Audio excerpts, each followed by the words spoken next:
56 years ago, Russia, the northern Ural Mountains. A group of 9 students of the Ural Polytechnic Institute embarked upon a difficult winter expedition to reach the Otorten mountain. Their journey seemed to progress according to plan. However, on the 7th day of their trip, the weather conditions worsened. They lost their orientation and were forced to set up a camp on the slope of the mountain called KHOLAT. It was their last stop. 3 weeks later in Yekaterinburg, when their families received no word of their success, the first rescue expeditions were sent.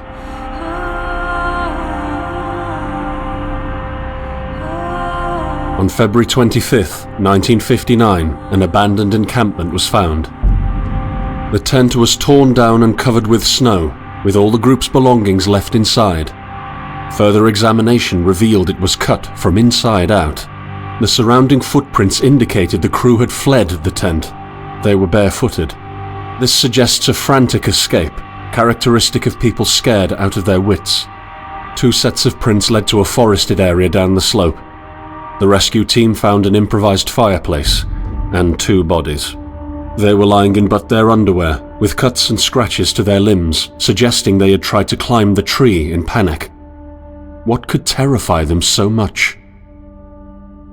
The next 3 bodies were found scattered a few hundred meters from the first discovery. One of them had suffered a fractured skull, this despite no evidence of a struggle.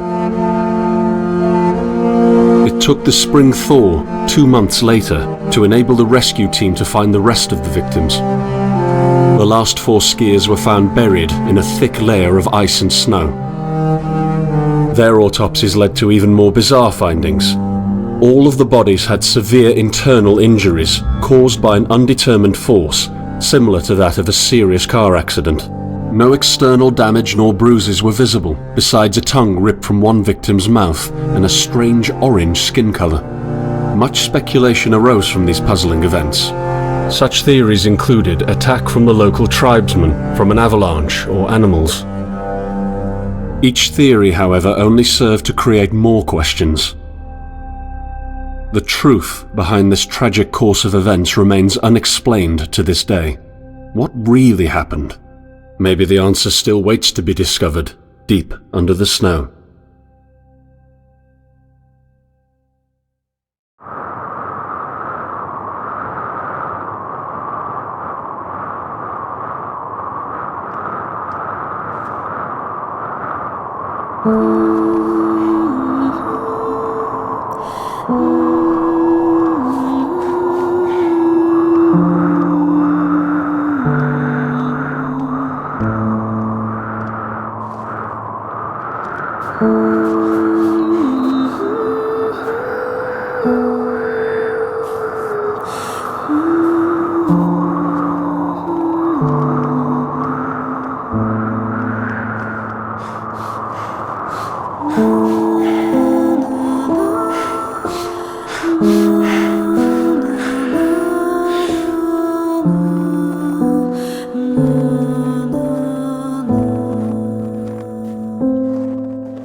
felt it tearing out of my soul.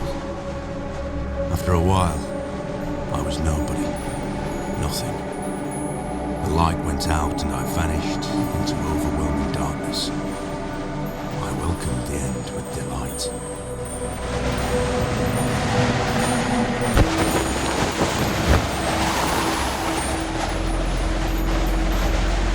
I am right behind you.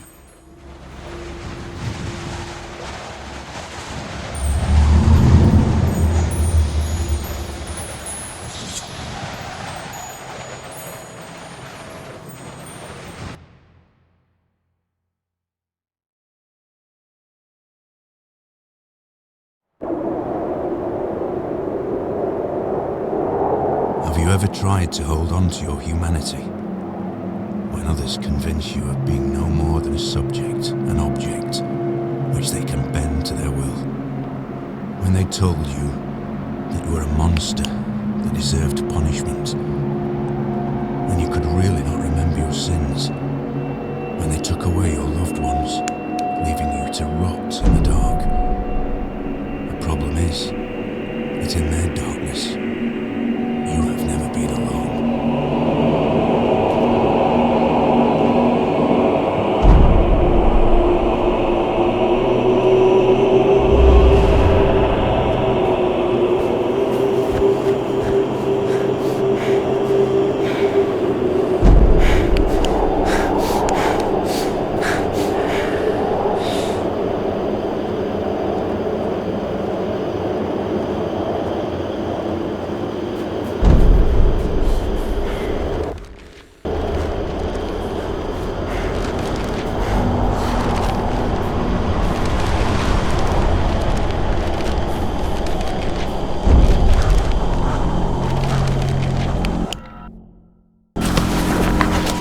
I set out the moment I heard about the incident.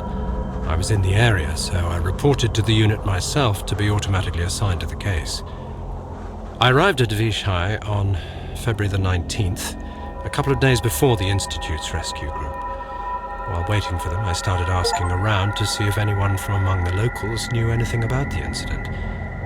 One of them said he had a hunting cabin in the search region and knew the area very well. I decided to use him as a guide. When the rescue team had finally arrived, I explained to them what the unit's role was in this mission and that all discoveries or observations should be brought to my attention before anyone else's. We established priorities, checked the equipment, and set off right away. It was not until February the 26th we found the tent that I believe belonged to the students. Initial findings show that the people in the tent cut its sidewall and for some reason tried to escape from it in panic. The tracks in the snow led to a forest 1.5 kilometers away. But the trail went cold after 500 meters and we had to carefully search the entire area. This was not a place of any average incident. We had shivers crawling all over our bodies because of the atmosphere surrounding us. I was convinced that something more than just an accident had occurred here. I had the feeling we were dealing with something unnatural.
You have to go faster.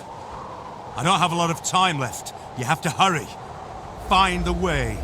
Find me, or I'll unleash hell upon you.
Makeshift campfire suggested they tried to warm up. The bodies were only in underwear.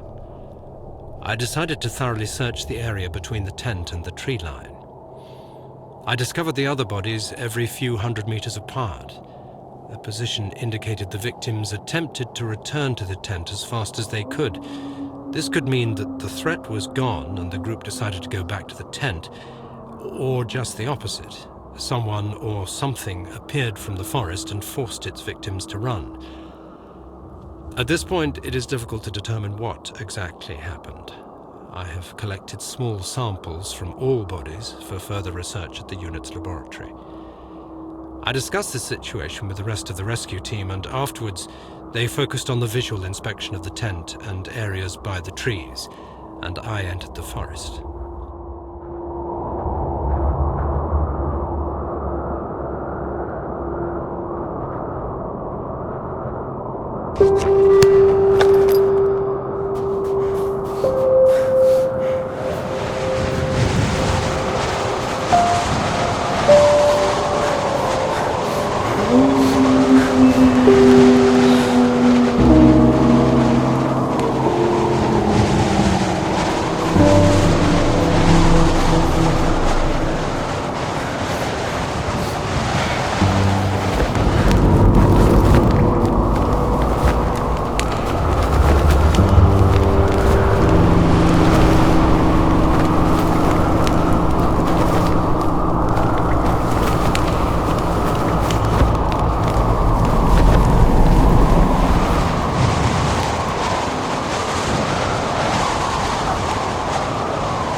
23, although sitting might not be the right word because we are running around trying to finish up packing anything else we could need. Food cans, tools, essentially whatever we get our hands on. We want to be sure that we took everything we could possibly need. We're running out of time. Damn it, where did I put my belt? I'm sure we forgot about something. We're almost ready. We lost the knife. We're counting the money. We're leaving the room in a complete mess. So, we made it to the train station. We're singing all the songs we know and making up new ones as well. Everyone is so excited. Finally, at around 3 a.m, we go to bed. I wonder, what is awaiting us when we get there? What will we see? How far will we make it? I hear the rest of the group breathing peacefully, and it's snowing outside.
For a very long time, I could not come across any trail.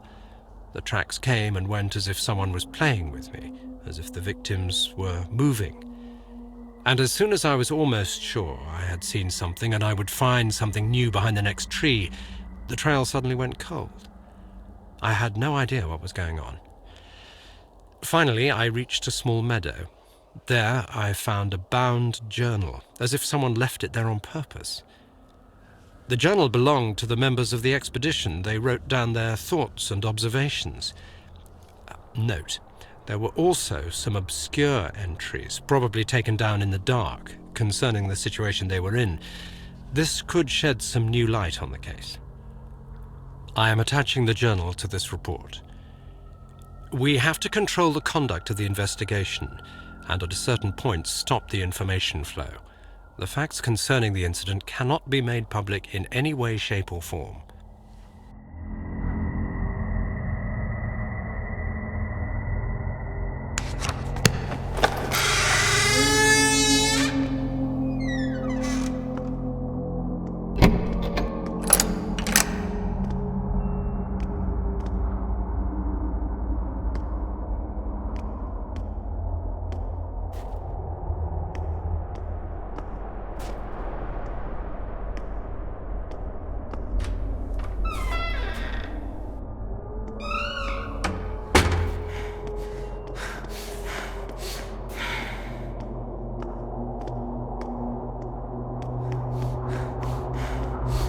Time does not heal wounds, as I've recently learned.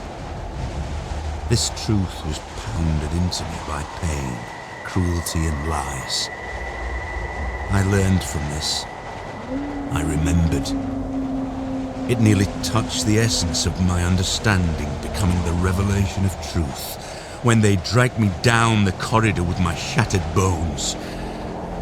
When they operated on me to observe the misplacement of my organs, when they put the worst nightmares into my head, when they closed me up, put me together again and revived me over and over to test the limits of my endurance. And when finally, after so many years, they told me my wife was dead.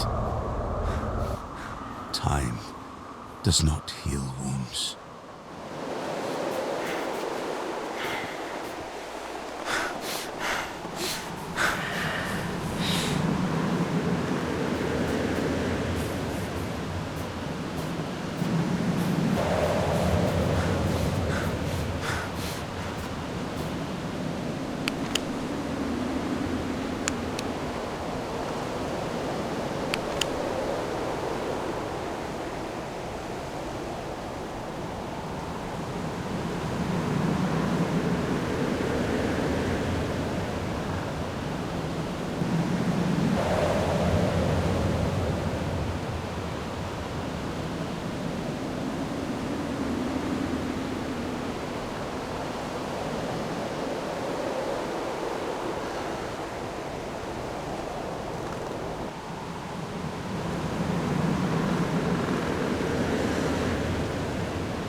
mind is a curious toy, consumed by pain and madness.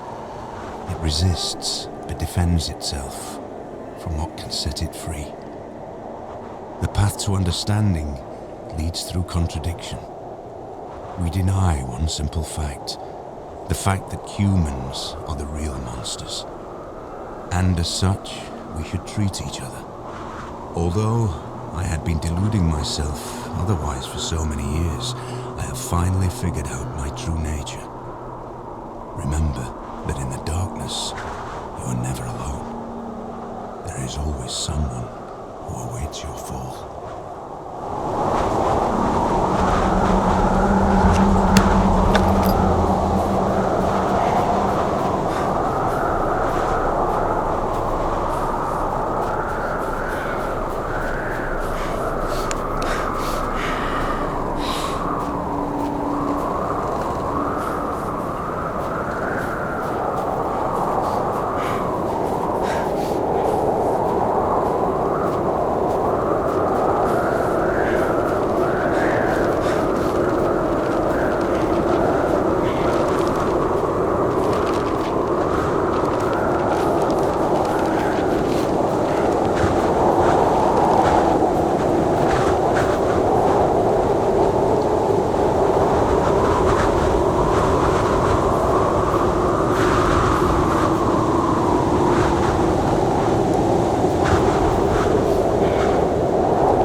Finally, we made it to the pass.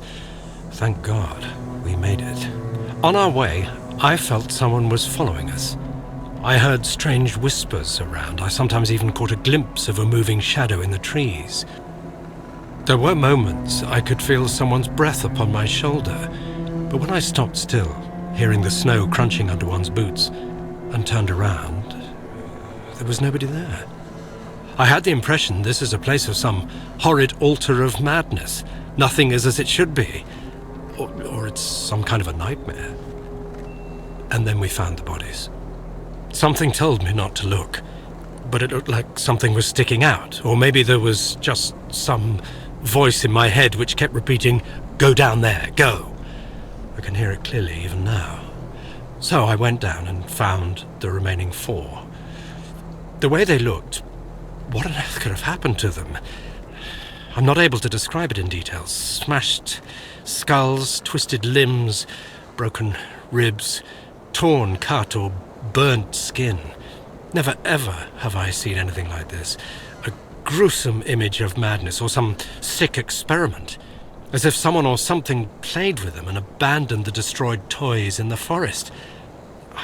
I felt madness was slowly but firmly overcoming my soul.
beginning, I wanted to make things right.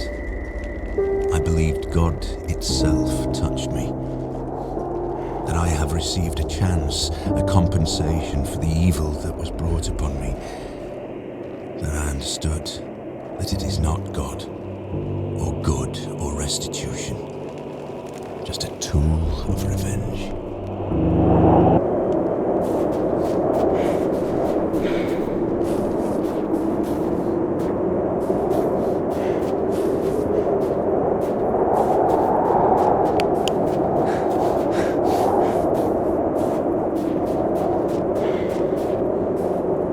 Coming to me.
sun is just starting to set. I see it like I am there myself, as if I'm standing there in the middle of the forest. I'm not sure what is going on with reality. I'm writing with my own blood on a tree. My own name. Anton. No, not mine. His. The sun is just starting to set. Orange mist. Orange mist all around. I see their bodies coming out of the woods. I hear a scream. A horrific scream of terror. Is that my voice? I think it is. Where's Anton? Where did he come from? How did he get in? The sun is just starting to set. He's in me. He's in my head. He's coming in through my eyes. The eyes are windows to the soul. He has no soul. Where is Anton? I am dropping in a bottomless abyss, falling into the pass. Dead and rotting hands are catching me on my way down. I can feel them whisper into my ear. Now you are ours. You will never leave us. I'm calling him. I'm calling Anton. Where is Anton? I don't know. I see nothing. My eyes are overflowing with blood. I have to escape. I have to run away. I have to start running. The sun is just starting to set.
You think you are significant?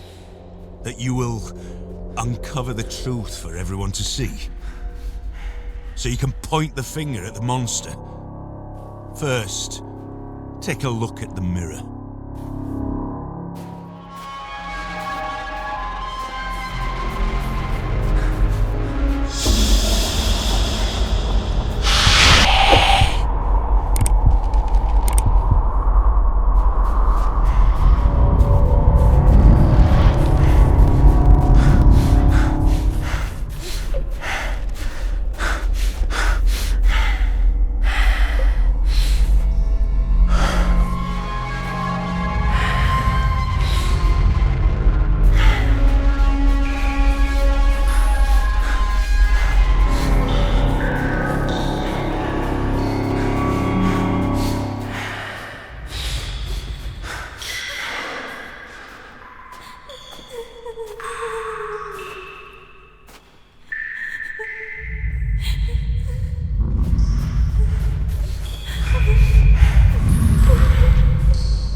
empty wreck, made in his image, but not alike.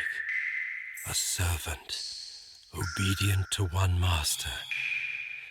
My body is a shell, and I am ready to absorb him. Now I see the plan. I see the magnitude of devastation. The Creator summons me, and I want to be his food. I am humming his tune. I am looking at the world through his eyes. I drink the blood of his enemies and taste the rotting bodies. I feel the sin sprouting under my skin.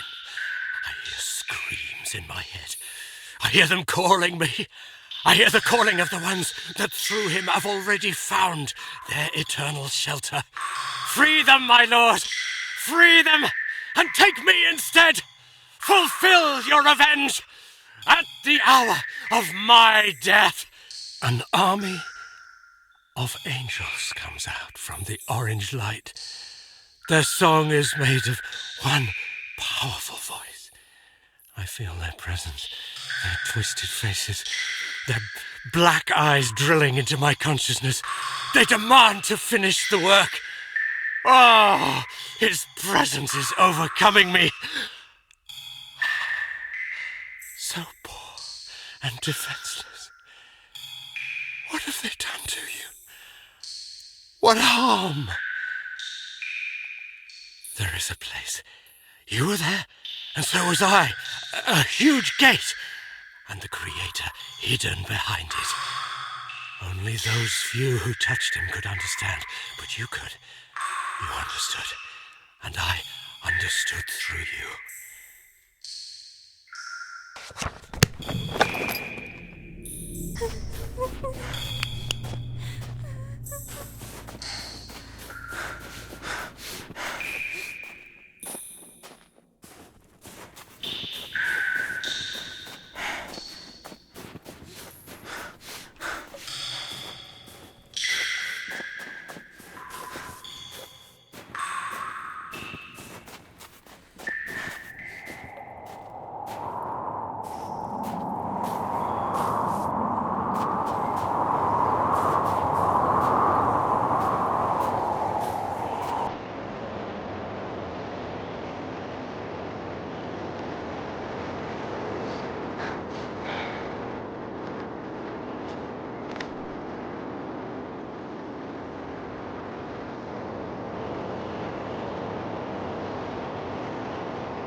Eons. That's how long I spent suspended in nothingness. And then this one time, a pale, dim glow filled it. I felt as if some consciousness started soaking through an orange cloud into my brain, dripping with heavy drops, not letting me pass away nice and peaceful. I fought with myself. I had no strength to open my eyes. And finally, after processing this situation on and on, I realized I have no eyes.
My dear Vera, I'm spending my time in the Institute on long walks in the park.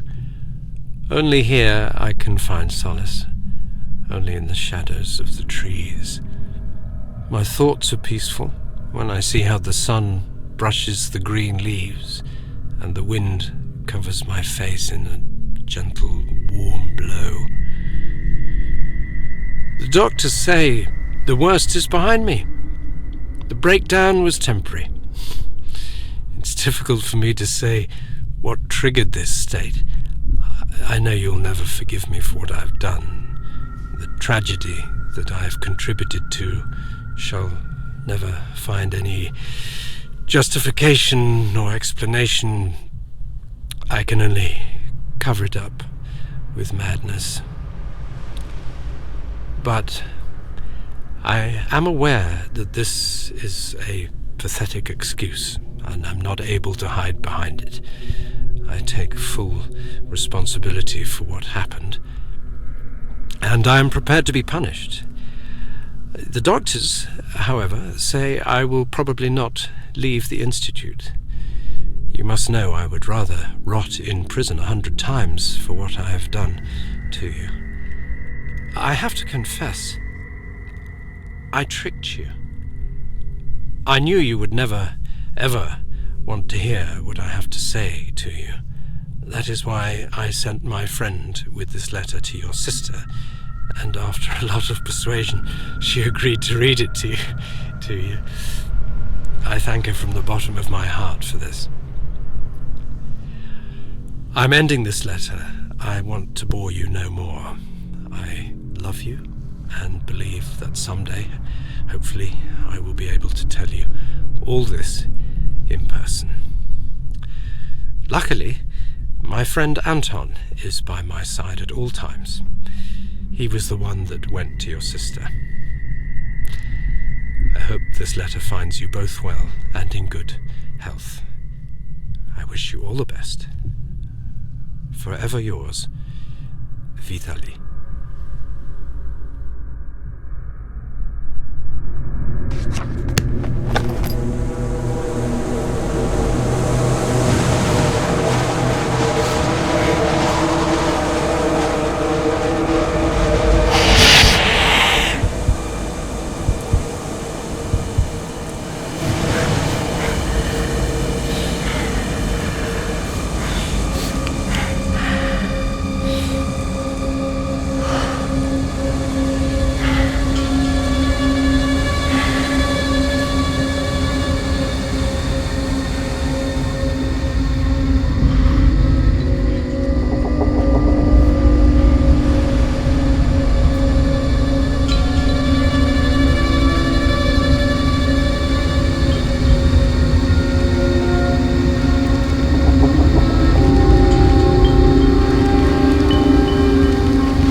I beg of you, help us. We are in a place they call Post Office Box 5. I don't know where this is. I don't even know what year it is. They are not allowing anyone from the outside to have contact with us. They lock us up in cells, 4 in each. I saw dozens of cells like that. They talk about something they called Anomaly 7. Every day we undergo tests, research, tortures. I have seen how they kill people. I have seen terrible things. Write about it. Let the world know. They conduct the worst experiments possible. They have something that we call the fear chamber.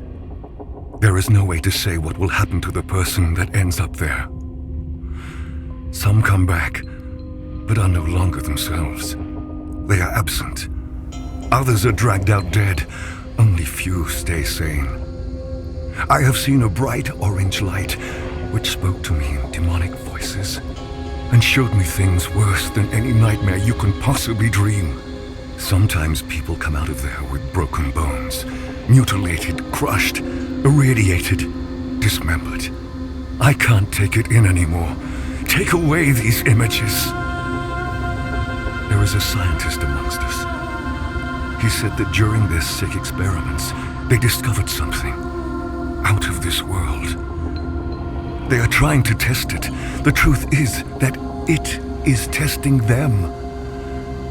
He told us that there are more places like this around the world, and there will come a day the gates of hell will open.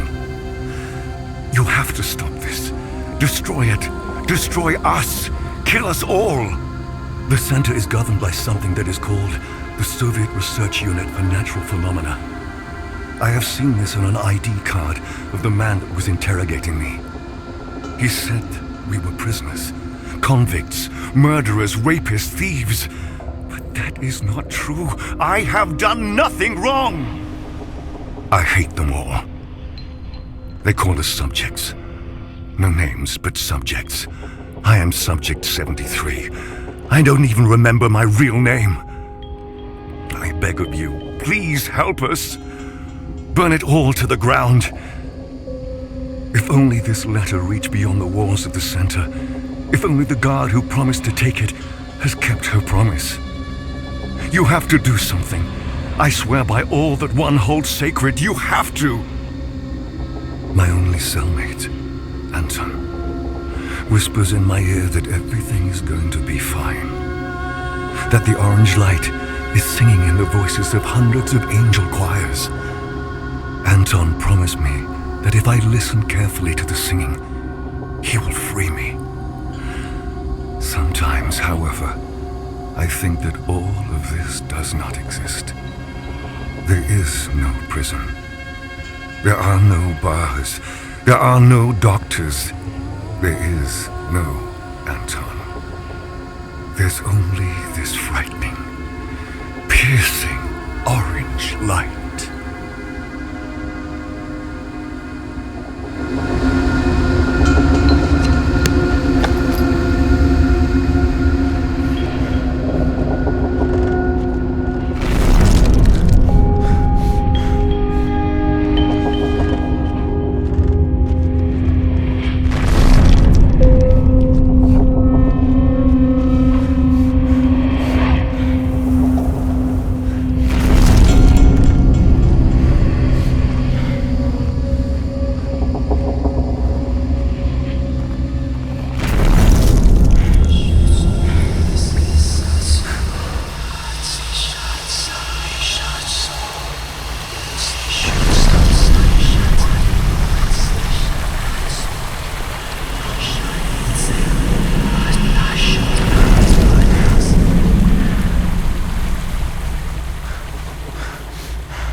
And so, we have reached the end.